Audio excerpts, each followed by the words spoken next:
Good morning and welcome to the Nedgroup Investments 2022 Responsible Investment Summit titled Biodiversity at Risk.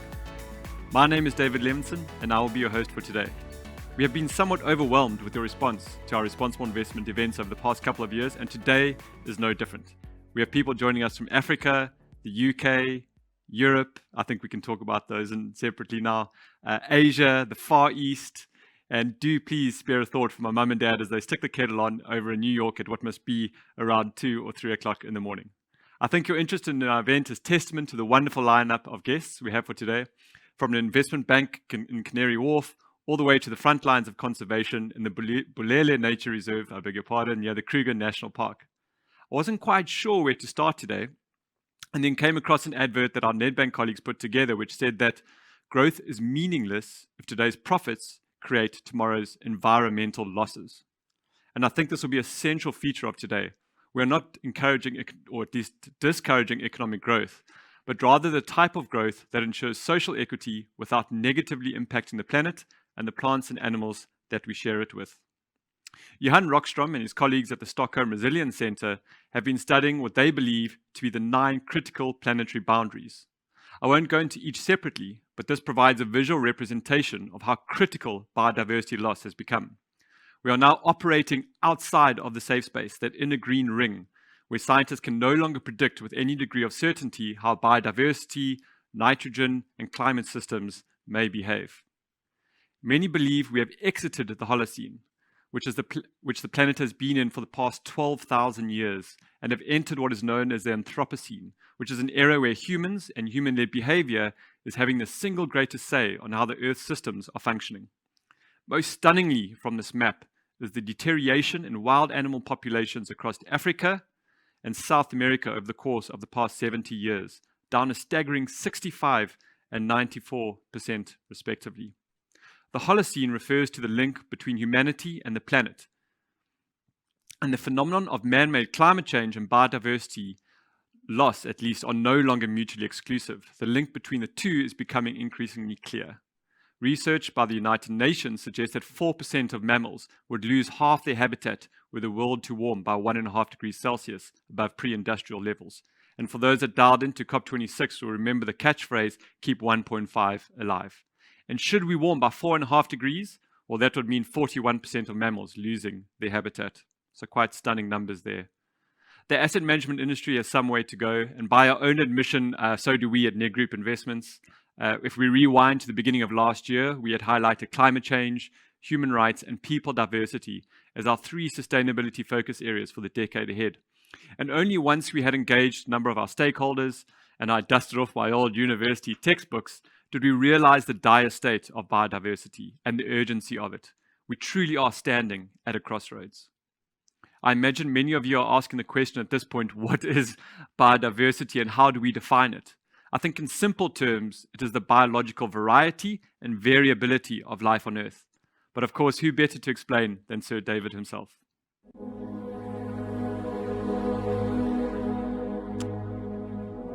Biodiversity is a term that represents the total variety of all life on Earth. That's a big thing to sum up.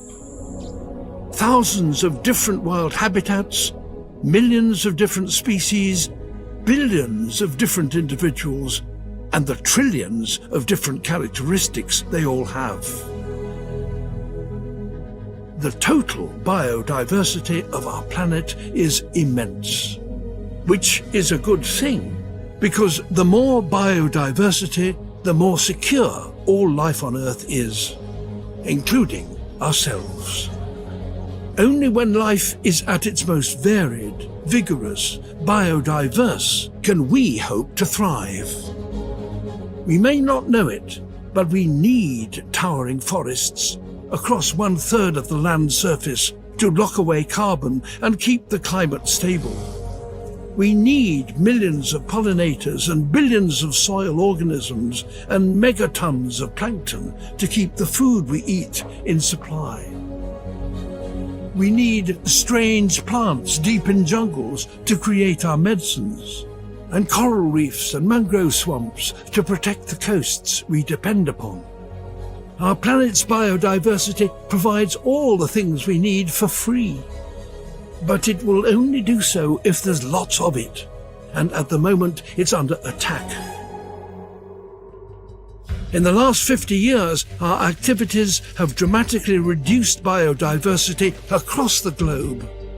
We've snuffed out habitats, reduced populations of wild animals by 60%, and even driven whole species extinct.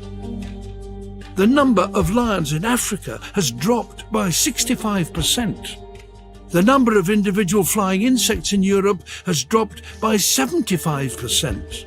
The number of bluefin tuna in the Pacific has dropped by 95%. Biodiversity is dropping everywhere and fast.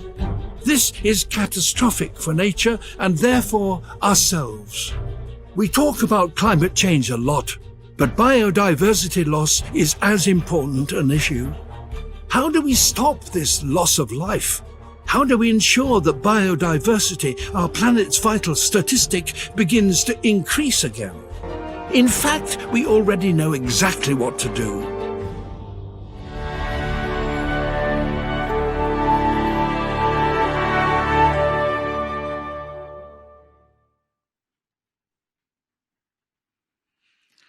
I'm sure, like myself and the team here in the studio, you're feeling quite emotionally charged after watching that video. This slide here is a rather stark view of nearly 1,000 risk experts and global leaders who participated in the World Economic Forum's 2022 Global Risk Report. Environmental risks dominate the report for both the short term and the long term, with climate action failure, extreme weather events, biodiversity loss and ecosystem collapse being considered the top 3 risks by severity over the course of the next decade. The survey also looked, or at least asked respondents how they felt about the outlook for the world, with less than 16% being optimistic or positive. So in today's webinar, we will discuss some inconvenient and at times uncomfortable truths, but we also hope to deliver a sense of optimism and hope.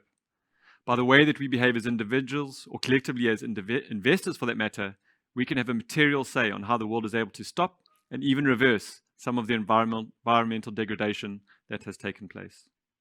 So this is a distribution of responses comparing 2019 with 2020, asking our fund managers, at least 47 global managers from around the world, to what degree environmental factors play in investment decisions.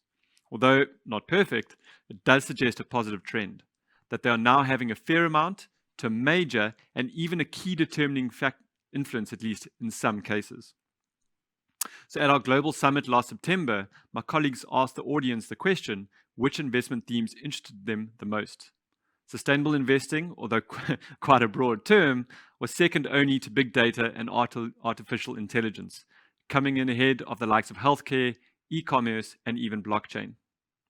We also asked what sustainability themes would impact investing over the next decade.